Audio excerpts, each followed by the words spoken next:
Ustadz, bagaimana kalau yang datang itu non muslim? Kalau non muslim masuk Islam dulu dia, tak boleh nikah. Kalau yang laki-lakinya itu non muslim, perempuannya muslimah, karena dilarang. Tapi kalau sebaliknya boleh. Ustadz, apa hukumnya Ustadz nikah beda agama? Memang menurut MUI, fatwa MUI di tahun, saya lupa tahunnya tapi 99-an, mengatakan bahwa dilarang nikah beda agama, dan konstitusi kita pun mengatakan seperti itu.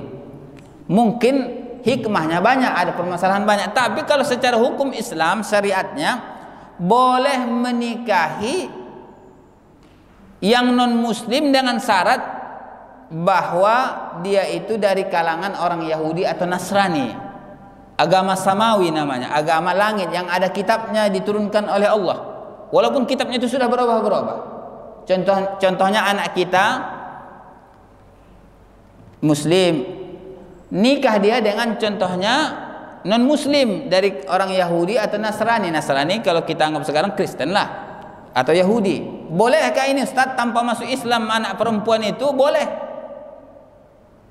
Ada dalilnya Ustaz? Ada. Surah Al-Maidah ayat 5 yang mengatakan bahwa makanan atau nikah dengan ahli kitab boleh. Wa ta'amukum hillul lahum wal muhsanatu minal mu'minina wal muhsanatu minal ladzina utul kitaba min qablikum. Jadi apa? Dihalalkan makanan yang dipotong ahli kitab itu untuk kita makan, potongan ahli kitab. Ahli kitab ini apa maksudnya Ustaz? Kalau ulama tafsir mengatakan ahli kitab ini dari kalangan orang Yahudi atau Nasrani. Kalau dia potong kambing itu, bolehkah kita makan? Boleh. Tapi kan Ustaz, orang itu kan ketika memotong itu kan tidak mengucapkan bismillah. Bismillah kalau menurut mazhab kita, mazhab Syafi'i, sunnah saja dalam pemotongan hewan. Jadi apa? Boleh, boleh. Selagi dia potong itu bukan untuk Tuhannya, untuk dewanya. Jadi boleh kita makan. Yang kedua, perempuan-perempuan dari muhsanati wal muhsanatu utul kitab, orang-orang perempuan baik dari ahli kitab itu, Nasrani atau Yahudi itu, boleh dinikahi. Ada kasusnya sahabat banyak, Pak.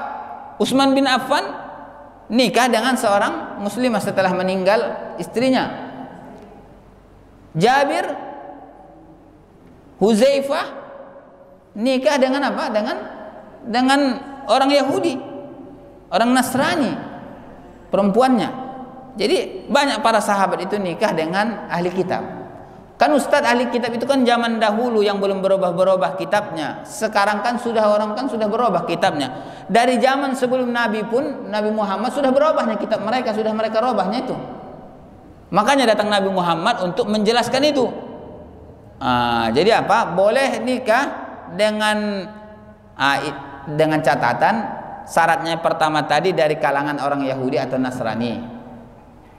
Itu syaratnya. Yang kedua syaratnya perempuannya dari pihak mereka, laki-lakinya dari pihak kita. Kalau sebaliknya macam mana Ustaz? Perempuannya dari pihak kita muslimah, laki-lakinya dari pihak mereka, tak boleh. Kenapa? Karena disebutkan ar-rijalu qawwamuna 'alan nisa. Laki-laki itu menjadi pemimpin atas perempuan. Dia yang menjadi nahkoda dalam bahtera keluarga itu. Jadi kalau dia pemimpinnya, maka otomatis kebanyakan anak-anak itu akan mengikut agama bapaknya, atau mamanya juga akan mengikut kepada agama suaminya. Makanya dibolehkanlah kalau laki-lakinya yang muslim. Tapi beberapa yang saya baca dari fatwa MUI itu tidak dibolehkan karena banyaknya permasalahan. Tidak masalah karena mungkin permasalahan banyak, sehingga ulama-ulama seperti Bimbas pun berhati-hati mengatakan tidak bagus. Tapi ulama-ulama terdahulu seperti Ibnu Qudamah membolehkan, Ibnu Munzir membolehkan. Jadi semua ulama 4 mazhab membolehkan nikah dengan ahli kitab. Seperti itu. Jadi hukumnya boleh, mana tahu ada datang. Tapi kalaupun tak mau, kita pun tidak masalah, banyak lagi yang muslim lain.